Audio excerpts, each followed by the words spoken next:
expecting 5 million people a year to visit. Chris Ward took us to the highest point of the World Trade Center site. We are on the 71st floor.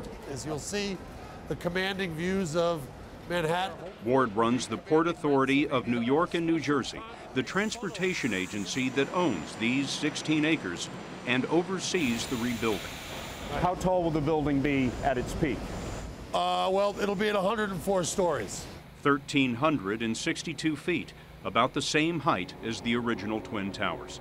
With a spire on top, it will reach a symbolic 1,776 feet. They used to call it the Freedom Tower, but in recent years, the name has changed.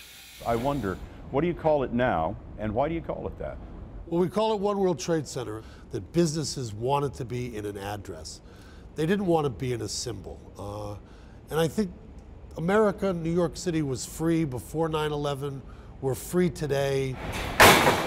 Today, Ground Zero is buzzing with cranes and construction workers, but for many years, it was mired in debates and delays.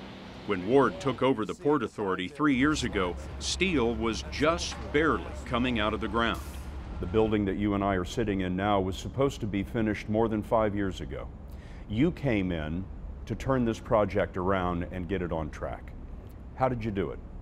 Too long, the site was defined by the vision of the site, the day of the attack, political messages, groundbreakings, ribbon cutting.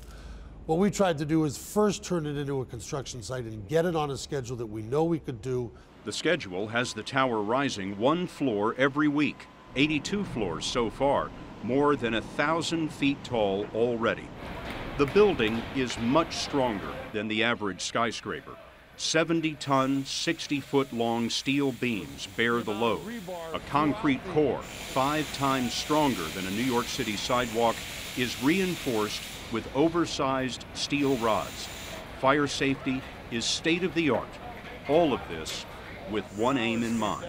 So the building is actually engineered to take a hit from a fully loaded jetliner. Exactly, exactly.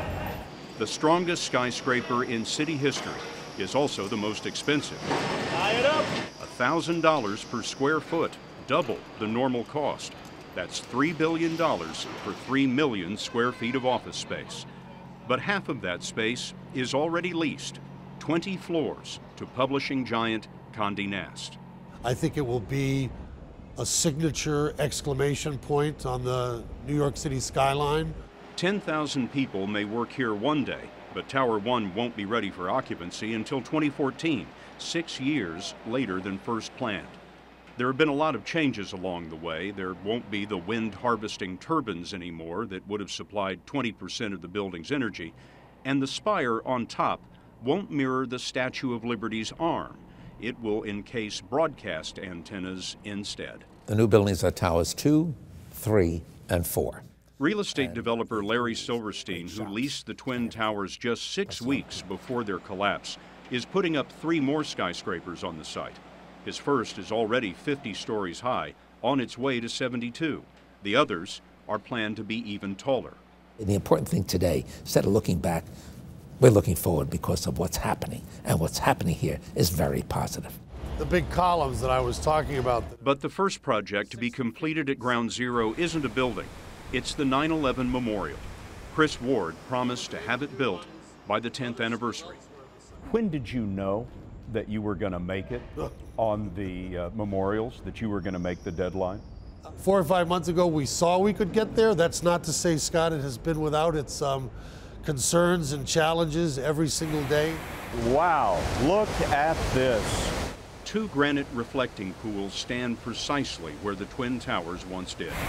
Waterfalls cascade down 30 feet. So this is precisely in the footprint of the World Trade Center Tower? Exactly. This fountain alone is the largest man-made fountain in America. We've built 2 of them.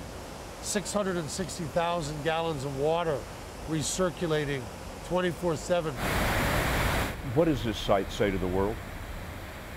I think what it says to the world that New York is strong. New York is a city that rises again and again. The people who work here the people who build here, it allows New Yorkers to embrace who they are.